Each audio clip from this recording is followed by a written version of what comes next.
Do livro Os Mensageiros. 35ª parte. Culto doméstico. Nas primeiras horas da noite, Dona Isabel abandonou a agulha e convidou os filhinhos para o culto doméstico. Notando o interesse que me despertavam as crianças, Aniceto explicou: as meninas são entidades amigas de nosso lar, que vieram para serviço espiritual e resgate necessário na terra. O mesmo, porém, não acontece ao pequeno, que procede de região inferior. De fato, eu identificava perfeitamente a situação. O rapazola não se revestia de substância luminosa e atendia ao convite materno, não como quem se alegra, mas como quem obedece. Com tamanha naturalidade se sentaram todos em torno da mesa, que compreendia a antiguidade daquele abençoado costume familiar. A filha mais velha, que atendia por Joaninha, trazia cadernos de anotações e recortes de jornais. Tão logo começou aquele serviço espiritual da família, as luzes ambientes se tornaram muito mais intensas. Profunda sensação de paz envolvia-me o coração. A pequena Nelly, em voz comovente, fez a prece: Senhor, seja feita a vossa vontade, assim na terra como nos céus. Se está em vosso santo desígnio que recebamos mais luz, permiti, Senhor, que tenhamos bastante compreensão no trabalho evangélico. Dai-nos o pão da alma, a água da vida eterna. Sede em nossos corações, agora e sempre. Assim seja. Dona Isabel pediu à filha mais velha que lesse uma página instrutiva e consoladora, e em seguida, algum fato interessante do noticiário comum, ao que Joaninha atendeu, lendo pequeno capítulo de um livro doutrinário sobre a irreflexão e um episódio triste de jornal leigo. A primogênita de Isidoro, que revelava muita doçura e afabilidade, parecia impressionada. Tratava-se de uma jovem de bairro distante, vítima de suicídio doloroso. O repórter gravara a cena com característicos muito fortes. A leitora estava trêmula, sensibilizada. Assim que Joaninha terminou, Dona Isabel abriu o Novo Testamento, como se estivesse procedendo ao acaso, mas, em verdade, eu via que Isidoro, do nosso plano, intervinha na operação, ajudando a localizar o assunto da noite. A seguir, fixou o olhar na página pequenina e falou: a mensagem versículo de hoje, meus filhos, está no capítulo 13 do Evangelho de São Mateus. E lendo o versículo 31, fê-lo em voz alta. Outra parábola lhes propôs, dizendo: o reino dos céus é semelhante ao grão de mostarda que o homem tomou e semeou no seu campo.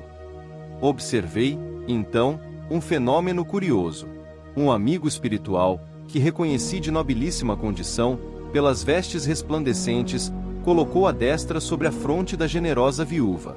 A viúva sentou-se à cabeceira, e após meditar breves instantes, recomendou à pequena Nelly, de 9 anos, que fizesse a oração inicial do culto, pedindo a Jesus o esclarecimento espiritual.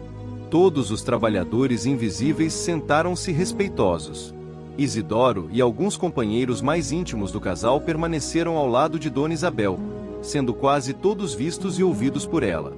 Antes que lhe perguntasse, Aniceto explicou em voz quase imperceptível: aquele é o nosso irmão Fábio Aleto, que vai dar a interpretação espiritual do texto lido.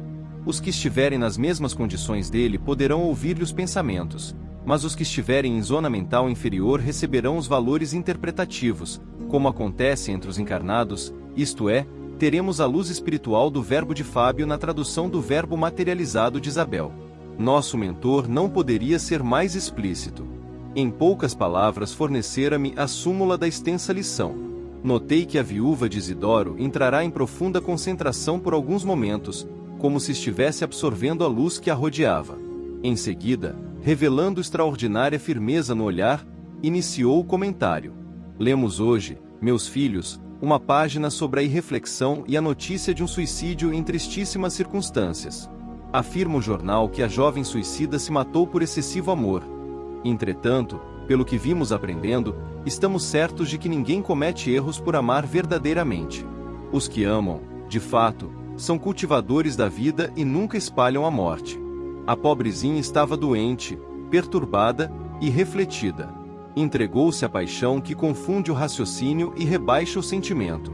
E nós sabemos que, da paixão ao sofrimento ou à morte, não é longa distância. Lembremos, todavia, essa amiga desconhecida, com um pensamento de simpatia fraternal. Que Jesus a proteja nos caminhos novos. Não estamos examinando um ato, que ao Senhor compete julgar, mas um fato, de cuja expressão devemos extrair o ensinamento justo. A mensagem evangélica desta noite assevera, pela palavra do nosso Divino Mestre aos discípulos, que o reino dos céus é também semelhante ao grão de mostarda que o homem tomou e semeou no seu coração. Devemos ver, neste passo, meus filhos, a lição das coisas mínimas. A esfera carnal onde vivemos está repleta de reflexões de toda sorte. Raras criaturas começam a refletir seriamente na vida e nos deveres antes do leito da morte física. Não devemos fixar o pensamento tão só nessa jovem que se suicidou em condições tão dramáticas, ao nos referirmos aos ensinos de agora. Há homens e mulheres, com maiores responsabilidades, em todos os bairros, que evidenciam paixões nefastas e destruidoras no campo dos sentimentos, dos negócios, das relações sociais. As mentes desequilibradas pela irreflexão permanecem, neste mundo, quase por toda parte. É que nós temos descuidado das coisas pequeninas. Grande é o oceano, minúscula é a gota, mas o oceano não é senão a massa das gotas reunidas. Fala-nos o Mestre, em divino simbolismo, da semente de mostarda. Recordemos que o campo do nosso coração está cheio de ervas espinhosas, demorando, talvez, há muitos séculos, em terrível esterilidade. Naturalmente, não deveremos esperar colheitas milagrosas. É indispensável amanhar a terra e cuidar do plantio. A semente de mostarda, a que se refere Jesus, constitui o gesto, a palavra, o pensamento da criatura. Há muitas pessoas que falam bastante em humildade, mas nunca revelam um gesto de obediência. Jamais realizaremos a bondade sem começarmos a ser bons. Alguma coisa pequenina há de ser feita antes de edificarmos as grandes coisas. O Senhor ensinou, muitas vezes, que o reino dos céus está dentro de nós. Ora, é portanto em nós mesmos que devemos desenvolver o trabalho magnânimo de realização divina, sem o que não passaremos de grandes irrefletidos. A floresta também começou de sementes minúsculas. E nós, espiritualmente falando, temos vivido em densa floresta de males, criados por nós mesmos, em razão da invigilância na escolha de sementes espirituais. A palestra de uma hora, o pensamento de um dia, o gesto de um momento podem representar muito em nossas vidas. Tenhamos cuidado com as coisas pequeninas e selecionemos os grãos de mostarda do reino dos céus. Lembremos que Jesus nada ensinou em vão. Toda vez que pegarmos desses grãos, consoante a palavra divina, semeando-os no campo íntimo, receberemos do Senhor todo o auxílio necessário. Conceder-nos-á a chuva das bênçãos, o sol do amor eterno, a vitalidade sublime da esfera superior. Nossa semeadura crescerá e, em breve tempo, atingiremos elevadas edificações. Aprendamos, meus filhos, a ciência de começar, lembrando a bondade de Jesus a cada instante. O Mestre não nos desampara, segue-nos amorosamente, inspira-nos o coração. Tenhamos, sobretudo, confiança e alegria. Reparei que Fábio retirou a mão da fronte da viúva e observei que ela entrava a meditar, como quem sentirá o afastamento da ideia em curso. Havia grande comoção na assembleia invisível às crianças que, por sua vez, também pareciam impressionadas.